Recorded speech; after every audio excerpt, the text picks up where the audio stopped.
Honda 10 Las Piñas City as they celebrate 50th anniversary. Makikisaya tayo sa kanilang 2023 Honda Riders Convention. So tara, makisaya tayo and let's go!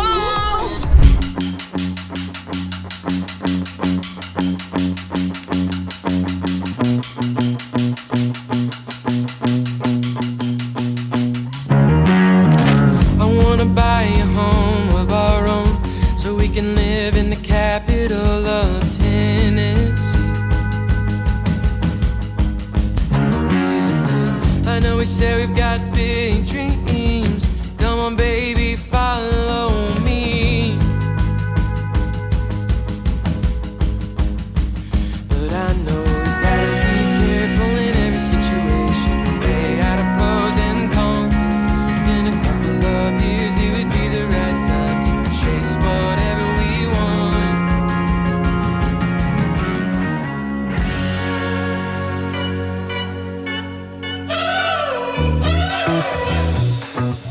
We're driving cars on a Mars tonight.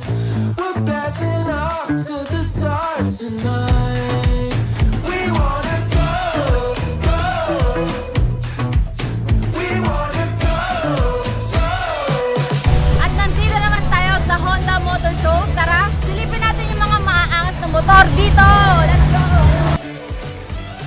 Sa bawat inspiring na kwento na napapakinggan ko mula sa bawat team ng mga motor na nandito, ay talagang nakaka-amaze lang. Dahil marami kang maririnig na magandang experience sa kanila at meron ding hindi, syempre. Ngunit, sa likod ng pag-build ng mga motor na nandito, sa tingin ko'y kahit matalo o manalo sila, makikita nyo sa kanila yung isang bagay na mag-iiwan sa marami na nag-i-interes sumali sa ganitong competition. Yun is yung passion. Kaya mula sa taga-ayos, taga-maintain, taga-baklas at kabit, saludo ako sa sipag at tiyaga ninyo. Kaya bilang isang rider din, na-appreciate ko yung pinamalas at pinapamalas niyong talento sa iba. Kaya sa lahat ng mga motor na nandito, congratulations sa inyong lahat at mabuhay kayo.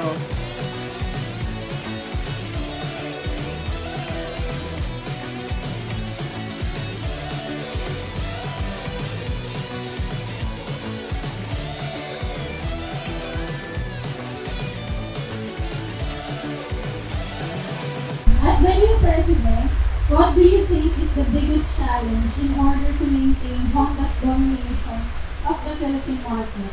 And what areas do you think you can improve on to further increase Honda's leading market share? Thank you. Dominating markets.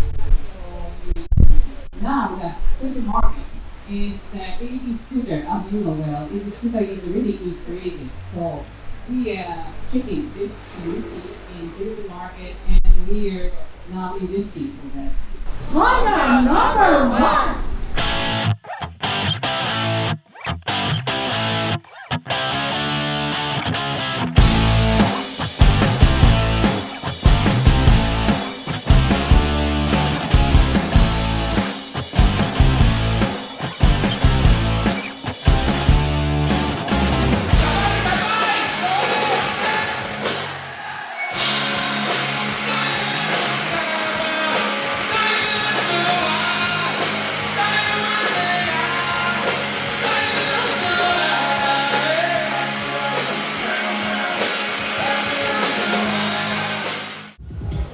So ayun nga guys, sa mga nangyari dito sa 2023 Honda Riders Convention.